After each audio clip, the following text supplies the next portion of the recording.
Türkiye'nin lider su arıtma markası Aura Sebilon Unique sunar. Filipinler'den, Boracay gecelerinden herkese selamlar, sevgiler dostlar. Nasılsınız? Umarım iyisinizdir, keyfiniz ve sağlığınız yerindedir. Boracay'ın gece hayatını göstermek istiyorum sizlere buradan ayrılmadan önce. Tam bu video konseptine uygun bir ışık buldum. Hemen önüne geçtim ve kameranın kayıt tuşuna bastım. Gezimiz Aura Sebilon su arıtma cihazlarının desteğiyle başlıyor. Öncelikle sahildeki insanları göstermek istiyorum. Atıştırmalığını, içeceğini alan sahile gelmiş arkadaşlar. Şöyle göstereyim. Genelde Filipinliler böyle oturuyorlar. Ailecek, arkadaş çevresi. Gördüğüm kadarıyla söylüyorum. Tabii yabancılar da var. Burada takılıyorlar. Denize girenler de var bu arada. Bayağı böyle yüzen eden de var. Şöyle göstereyim hemen. Çünkü çok fazla derin olmadığı için bir önceki videoyu izleyenler hatırlayacaktır. Rahatlıkla böyle yakın mesafede takılabiliyorsunuz, yani çocuklar suyun keyfini çıkarıyor. Su bayağı sıcak, o yüzden hava da sıcak olduğu için rahatlıkla insanlar yüzmeye devam ediyor hava karardıktan sonra. Lastiğini takıyor, yukarı attı, tamamdır. Bunu satarak geçimini sağlıyor. Brother, how much is it? This only 150. 150, yani aşağı yukarı $2,5 bunu satarak geçimini sağlıyor. Normally how many do you sell per one day? Maybe 5 or 7. Bu tarz oyuncak satan çok fazla genç görüyorum burada. Belki bazılarının yaşı benden büyüktür de. Çok genç duruyor Filipinliler ya. Gerçekten yaşını kestiremiyorsunuz. $2,5 aşağı yukarı. İşte ne diyor? 5 ile 7 tane arasında satıyorum diyor ama tabii her gün o kadar satıyor mudur bilmiyorum. Burası şu an canlı müzik yapmak için hazırlanıyor. Hello, how are you? You good? I'm from Turkey. You? You're from Philippines. You from Philippines? Yes. Boracay or other city? No, we're from different island. From Davao. Davao? Yes. I have friends in Davao. Did you like Boracay? Yes. How long you been here? We've been here for 2 days today. 2 days? Yeah. And what did you do in here? We've done island hopping and we're planning to go on parasailing tomorrow. How about you? I'm here for 3 days and I enjoy a lot. Only thing is that there is too much algae. This is gonna be a lot in the next months until March. After March, the beach is going to be as clear. April to December is going to be the best time to go here. To see, right? Yeah. Do you know something about Turkey? I don't. No.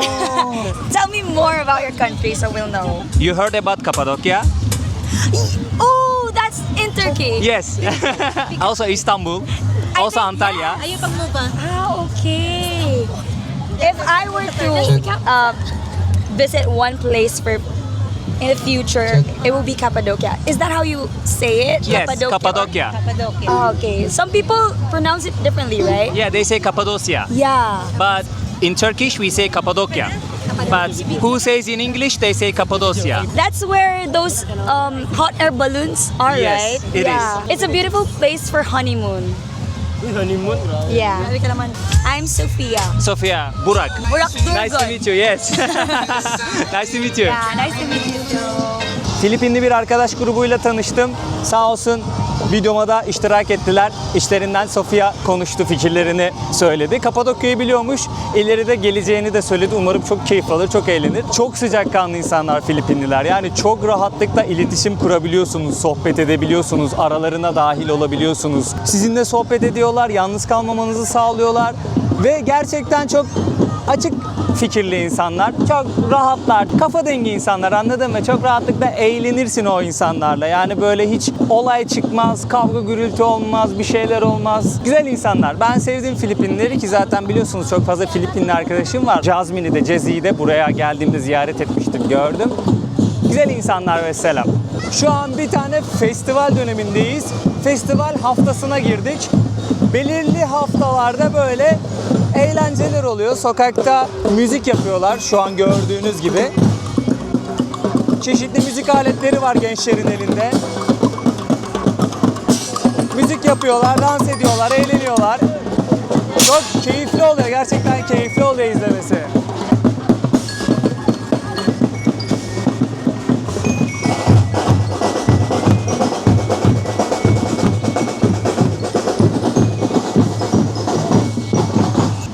Şu an Beyaz Sahil'deyim dediğim gibi. Burası 3 istasyona ayrılıyor. Ben istasyon 3 tarafında kalıyorum arkadaşlar. Şu an istasyon 2'deyim. Ben genellikle böyle kafe, restoranlar, barlar İşte alışveriş yapabileceğiniz dükkanlar istasyon 2'de. İstasyon 3 hemen ileri tarafta kalıyor. En sakin, en ucuz yer orası.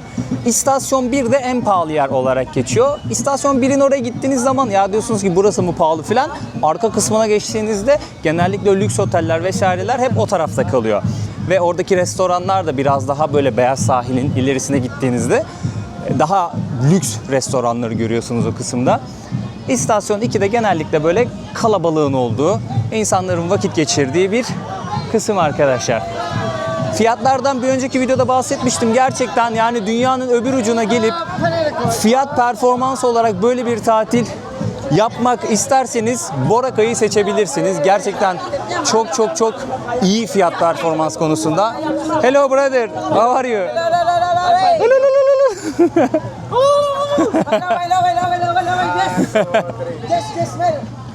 Fotoğraf çekiliyorlar. Hello, good, how are you? Birazcık uyguna bulursanız uçak biletini ki var. Ben kontrol ettim arkadaşlar. Gerçekten böyle biraz araştırınca ve uygun döneme denk getirince Filipinlere, Manila'ya İstanbul'dan uygun uçak bileti bulabiliyorsunuz. Daha sonrasında Boracay'a uçarsınız. Filipinler içerisinde uçuşlar eğer son dakika almazsanız uygun ki son dakika alırsanız da çok pahalı değil açıkçası. Gelir burada tatilinizi yaparsınız. Benim kaldığım otel gecelik $32. 1300-1400 TL civarı bir şey yapıyor. Burada 4-5 dolara, 6 dolara karnınızı doyurabiliyorsunuz. 50 dolara da yemek yersin. O ayrı. Ama 4-5 dolara da karnını doyurabiliyorsun. Güzel şeyler yiyorsun bu arada. 3 dolara, 2 dolara, 4 dolara bir şeyler içebiliyorsun. Kahvedir, smoothie'dir vesairedir. Yani fiyat performans olarak burası böyle bir yer özellikle. Boracay hakikaten yani göz dolduruyor. Ciddi anlamda manzarası çok güzel, tatlı bir ada. O yüzden böyle bir yerde bu fiyatlara tatil yapmak bence büyük şans yani. İleride belki patlar burası ki nasıl kalabalık olduğunu biliyorsunuz. Dünyanın en ünlü adalarından, tatil adalarından bir tanesi.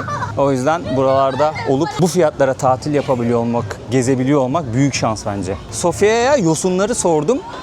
Mart'tan sonra yosunlar biraz daha böyle azalmaya başlayacak dedi. Nisan'dan sonra aralığa kadar yosun yok dedi. Güveniyoruz kendisine. Ben çok araştırmadım ne zaman yosun var, ne zaman yosun yok. Buralı olan o. Filipinli olan o. Güveniyoruz sana Sofia. Herkes kendi halinde kafasına göre takılıyor ya.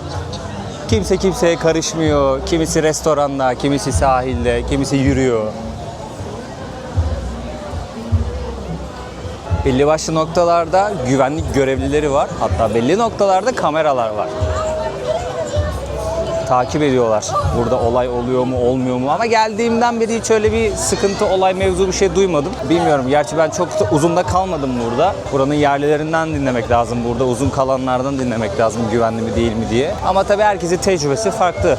Şimdi tatlı yiyelim arkadaşlar. Burada bir tane dondurmacı var. Mangodan dondurma yapıyor. Şöyle göstereyim direkt. Şu tarz küllahta dondurma alabiliyorsunuz. Dışarısına çeşitli şekerlemeler koyuyorlar. 260 peso bunun fiyatı. Bunun dışında şöyle kapta mangolu dondurma veriyor. 800 pesoya satıyor ama bir dakika bu büyük. 4 kişi ve 6 kişi yiyebiliyormuş bu kabı. Bunu 2 kişi bitiririz biz. Benim gibi biri daha olsun 2 kişi yeriz bunu. 800 pesoymuş bunun fiyatı. 2-3 kişilik dediği 600 peso. Şu tarz bir bardakta alırsanız da 250 peso. Mangodan yapılan bir dondurma. Mangolu dondurmam geldi arkadaşlar. 180 peso yani 130 TL'ye hem mangolu dondurma hem de mango parçaları koymuşlar sağ olsunlar. Bayağı lezzetli. Bayağı lezzetli. Lan ben kaç gündür buradayım bundan içemedim ya. Niye böyle bir eşeklik ettim acaba? Harbi meyve var ya. Gerçekten harbi meyve var ya. Öyle dandik dondurma falan değil ha. Burada bir tane otel var. Ya canlı müzik oluyor ya da böyle oradaki çalışanlar ellerine böyle ateşten bir şey alıyorlar. Dans ediyorlar. Genellikle o otelin önünde her akşam bir gösteri vesaire bir şey oluyor. İnsanlar izliyor. Bu akşam da vardı. Hem canlı müzik yapmaya başladılar. Onun öncesinde de alevli gösteri vardı. Burada da böyle bir sürü dükkan var arkadaşlar. Burada bir döviz bürosu var. Buralarda para değiştirebiliyorsunuz. Kurlar da yazıyor. Şöyle hemen göstereyim sizlere. 58.30'dan bozuyorlarmış 1 doları. Dünya mutfağı bayağı bir yaygın burada. Onu söyleyeyim, genellikle Kore ve Japonya çok görüyorum. Oradan çok fazla turist geliyor olsa gerek. Şöyle bir araya girelim. Burada ne var ne yok oraya bakalım, sonra düz devam ederiz. Ya aç kalmazsınız burada ya. Güzel fast food yemekleri yapan yerler var. Fast food canınız çekerse. Filipinlerin yerel lezzetlerini yapan bir sürü restoran var. Dünya mutfağından restoranlar var. Hiçbir şekilde aç kalmazsınız ve her bütçeye uygun da bir yiyecek bulabiliyorsunuz burada. Bak mesela şurada bir menü var. Hemen bakalım fiyatlara. Ne diyor? Dana etli hamburger 360 peso diyor. Yani 260 TL.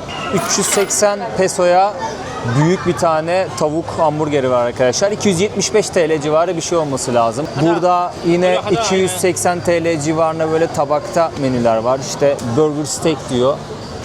Tabakta hamburger eti üzerinde yumurta ve yanına da pilavla, pirinçle servis ediyorlar. Aşağı yukarı 290 TL civarı bir şey yapıyor. Yani Türkiye ile kıyasladığınız zaman burası harbiden uygun arkadaşlar. Ben İzmir'de herhangi bir restorana gittiğimde zaten cebimden 400 lira, 500 lira bir yere oturup yemek yediğimde çıkıyor. Bir kahve mavi bir şey içtiğimde 200-250 lira çıkıyor, 150 lira çıkıyor. Şimdi böyle bir yere geliyorsunuz. Mesela bak burada da bir Japon restoranı, menüyü göstereyim şöyle.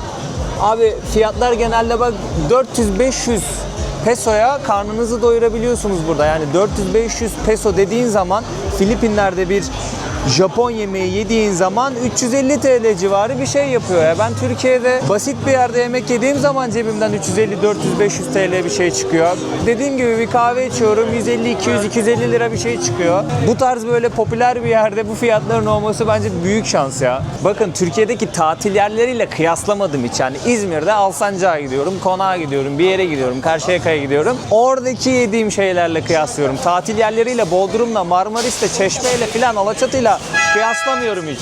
Bizim tatil yerlerimizdeki fiyatlar akıllara zarar ya. Yazık ediyorlar yani. Turizme yazık ediyorlar. Bak yine burada da hamburgerler var. Bak 300-400 peso civarı. 60 pesoyu 1 dolar olarak hesaplayabilirsiniz arkadaşlar. Yani düz mantık böyle hesaplayın. 600 pesoluk bir şey gördüğünüz zaman 10 dolar yapıyor. Burada bir sürü tezgah kurmuşlar arkadaşlar. Yiyecek satıyorlar, şöyle göstereyim sizlere. Çeşit çeşit yiyecekler var burada. Masalar da var. İnsanlar alıyorlar, masalara oturuyorlar. Bulabilirlerse tabii yer. Ya da buldukları yere çöküyorlar. Şöyle göstereceğim burada. Deniz ürünü de var, tavuk da var, et de var. Soslamışlar farklı farklı ızgaralar. Nasıl bağırıyor? Nasıl bağırıyor ya? Bak şu olay çok güzel. Tabakları buraya örnek olarak koyuyorlar, tamam mı? Ne yiyeceğinizi, büyüklüğünü ve kaç para olduğunu görebiliyorsunuz. Bakın fiyatlar da yazıyor. Japonya'da da vardı bu olay. Orayı gezerken çok hoşuma gitmişti. Çünkü menüde yazıyor bir şey, tamam mı? Ama ne geleceğini ve nasıl bir büyüklükte bir tabak olduğunu bilmiyorsunuz. Ulan bu beni doyurur mu doyurmaz mı tribe giriyor insan. Tabağı koyuyorlar abi restoranın önüne bir yere böyle. Hangi yemek, nasıl büyüklükte ve kaç para hemen hesaplıyorsunuz. Diyorsunuz ki bu beni doyurur abi, bu çok güzel gözüküyor, bunu yiyeyim. Bu güzel bir olay, güzel bir mevzu. Bu gördüğünüz araçlar buradaki tuktuklar arkadaşlar. Yani taksiler. Bunlarla dilediğiniz yere gidebiliyorsunuz adada. 24 saat çalışıyormuş bunlar. Aynı zamanda adaya feribotla geliyorsunuz. Bir önceki videoda bahsetmiştim buraya nasıl geldiğimi. Adada havalimanı olmadığı için adanın karşısında bir tane havalimanı var. Katiklan Havalimanı. Oraya ulaşıyorsunuz. Oradan feribotla Boracay Adası'na geçiyorsunuz. Feribotların fiyatı 150 peso. Tabi iskele kullanım ücreti vesaire bir şeyler daha var. Bunun dışında ne diyecektim? 24 saat çalışıyor feribotlar. Aynı zamanda 24 saat bu ulaşım araçları da çalışıyor. Yani iskeleden otelinize ya da otelinizden iskeleye ulaşabiliyorsunuz ve feribotun kalkacağı zaman da 24 saat olduğu için feribot dilediğiniz zaman karşıdaki kara parçasına geçebiliyorsunuz. Ola ki erken saatte uçuşunuz oldu. Benim yarın erken saatte uçuşum var mesela. O yüzden bu bilgileri aldım, size de ileteyim. Ola ki buraya birileri gelir, bilgi maksadında burada dursun arkadaşlar. İşinize yarar. Arkadaşlar şimdi sizlere masaj fiyatlarını göstermek istiyorum ama burası çarpı 2 koymuş fiyatları. Diyor ki %50 indirim var diyor bugüne özgü. Aslında öyle bir şey yok. Yarı fiyatlar. Mesela ne yarı fiyatı? Ayak masajı 1000 diyor ya, aslında 500 peso yani 360 TL civarı bir şey yapması lazım. 1 saatlik ayak masajı çoğu yerde 500 peso, 600 peso, 750 peso civarı. Pazarlık yaptığınız zaman birazcık düşüyorlar. 360 TL civarına 1 saatlik ayak masajı yaptırabiliyorsunuz. Keza vücut masajı da öyle. 1 saatlik vücut masajı yapıyorlar yağla. O da 360 TL civarına tekabül ediyor. Burada böyle birazcık fiyatlarla oynamışlar. Bugünün özelliği %50 indirim var diye sizi çekmeye çalışıyor ama birazcık şişirmişler fiyatları. Ben birkaç yere baktım. Hemen şu yukarıda şöyle göstereyim. Sahilde yukarıda nereye bakıyor? Direkt denize karşı bakıyor arkadaşlar. Böyle sahilin üzerinde birçok masaj salonu var. Sahilde yürüdüğünüz zaman birçok noktada masaj salonu göreceksiniz ve o salonların önüne duran kişiler var. Oradaki arkadaşlar gibi. Sizlere masaj satmaya çalışacaklar. Burada saç ördürenler de var bu arada. Bayağı bir noktada saç örgüsü yapan ablalar var. Ördüren de gördüm bayağı. Bak mesela içeride DJ performans var.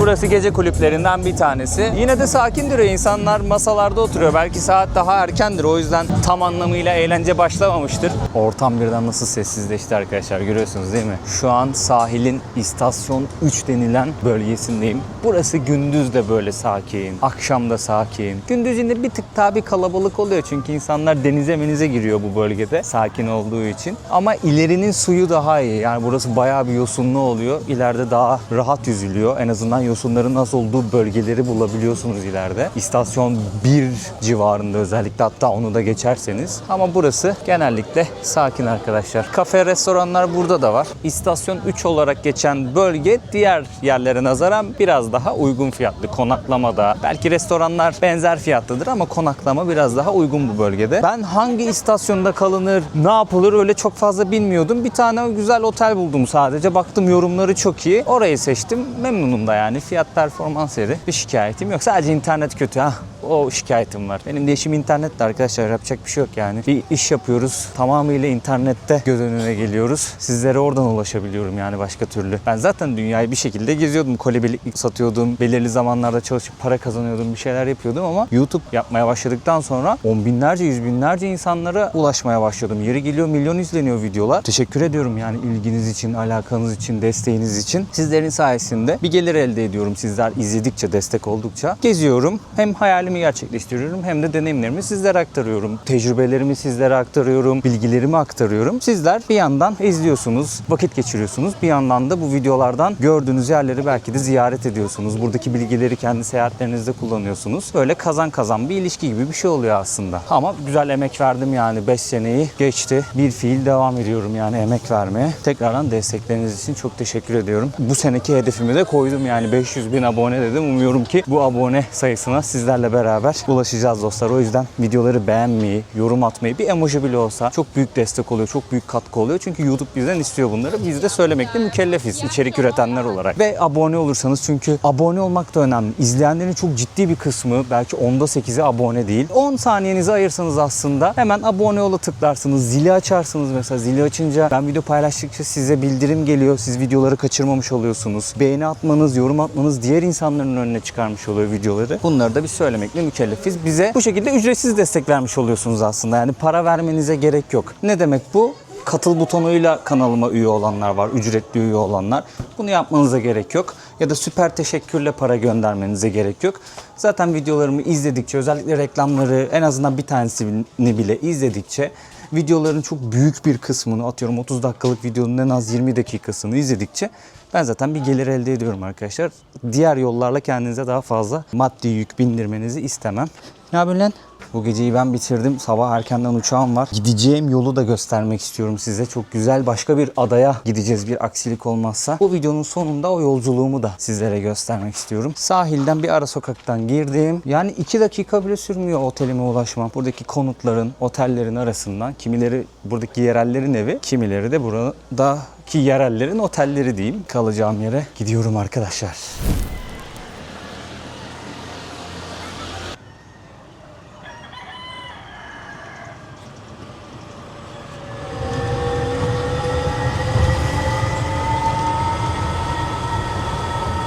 Günaydın arkadaşlar.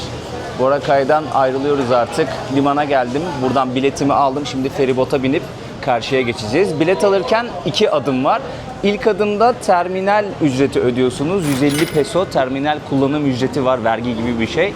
İkinci adımda da Şurada step 2 yazıyor ya, oradan bota bineceğiniz, feribota bineceğiniz bileti alıyorsunuz ve indiğinizde sizi bir tuk alıp gideceğiniz yere götürüyor. Onun ücreti de içinde dahil. O da 160 peso arkadaşlar. Toplamda 310 peso ödedim. 225 TL civarı bir şey yapması lazım. Just give this one there, left side for your boat seat number. I'm gonna give green one. Okay. Thank you so much.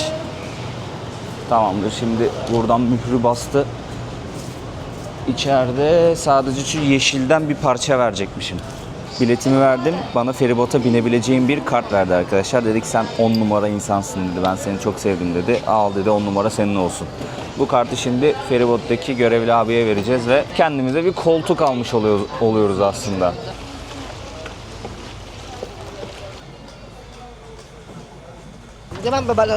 Thank you. Good morning.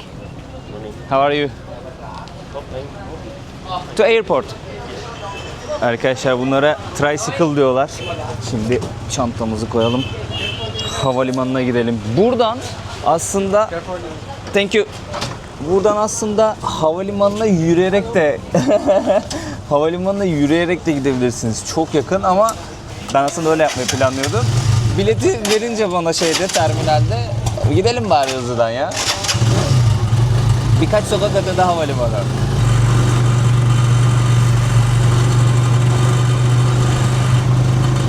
Geldik arkadaşlar havalimanına.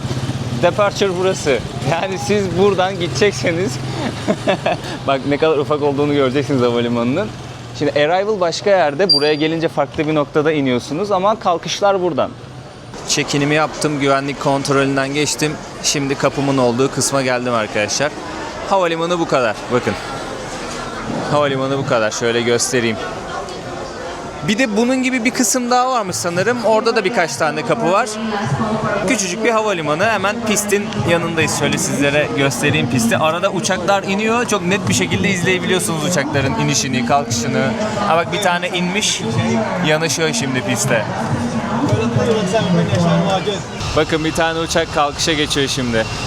Pistin başına gitti. Şimdi motorları alevlendirdi. Oha, çıkan sese bak. Ulan otobüslerin arkasında kaldı kalkış ya. Göremiyoruz. Tüh.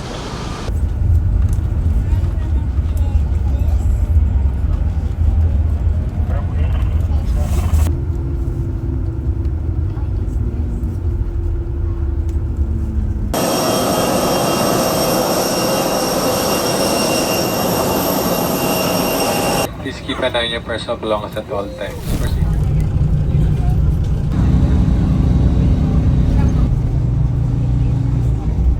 Cebu şehrine geldik dostlar. Hiç şehirde beklemeyeceğim.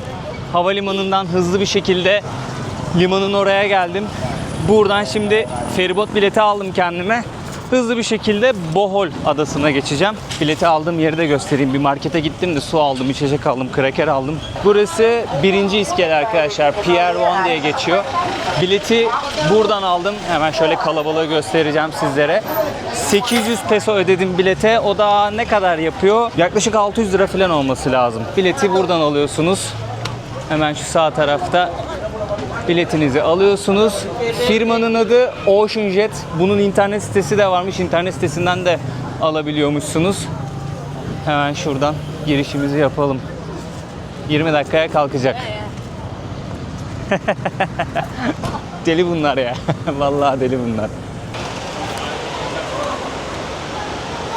Thank you. Burada da terminal ücreti ödeyeceğiz. 25 peso. Güney Amerika'da otogarları kullandığınızda ödüyordunuz. Hatırlayanlarınız vardır. Bolivya'da ödüyordunuz mesela. Bazı ülkelerde, her yerde değil. Sanırım Peru'da da ödüyordunuz yanlış hatırlamıyorsam. Burada da öyle bir kural var. Güvenlik kontrolünden geçtim. Burada check-in'imi yaptım. Şimdi kapımıza doğru gidelim. 10 dakikamız var. Burada böyle oturabileceğiniz alan var. Serin serin bekliyorsunuz. Dışarısı yanıyor. 8. kapı. Burası bizim. Check-in yaparken bir yazı gördüm. Business class bilet alırsanız 20 kiloya kadar valiz hakkınız var. Eğer normal bilet alırsanız 10 kiloya kadar valiz hakkınız var. Orada valizlerinizi bırakabiliyorsunuz. Yani sizin için gemiye yüklüyorlar. Oraya gidince siz oradan alıyorsunuz. Aynı havalimanı sistemi gibi anladığım kadarıyla. Ben dedim ki böyle bir çantam var, gerek var mı dedim. Geç sen dedi, sıkıntı yok dedi. Devam. Bekliyoruz bakalım. Şimdi kapı açılsın, binelim, yolculuğumuz başlasın. Adaya varalım, orada bitiririm videoyu. Gidişi de göstermek istiyorum. Yani bir sonraki videoya aslında ufaktan bir ipucu, nerede olacağımızın bir ipucu.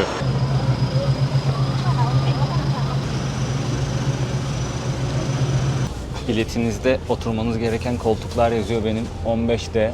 Aha da burasıymış. Şu koltuk benim arkadaşlar. Şöyle içeriği de göstereyim, birazdan hareket edeceğiz. Ulan kötü yere denk geldik ya. Burada böyle satın alabileceğiniz bazı yiyecek içecekler var. Önümüzde televizyon var. Yolculuk ne kadar sürecek bilmiyorum. Şu an saat 14.25. Bir 25 dakika geciktik. Bakalım kalktıktan sonra hesaplarız kaç dakikaya, kaç saate varıyoruz diğer tarafa.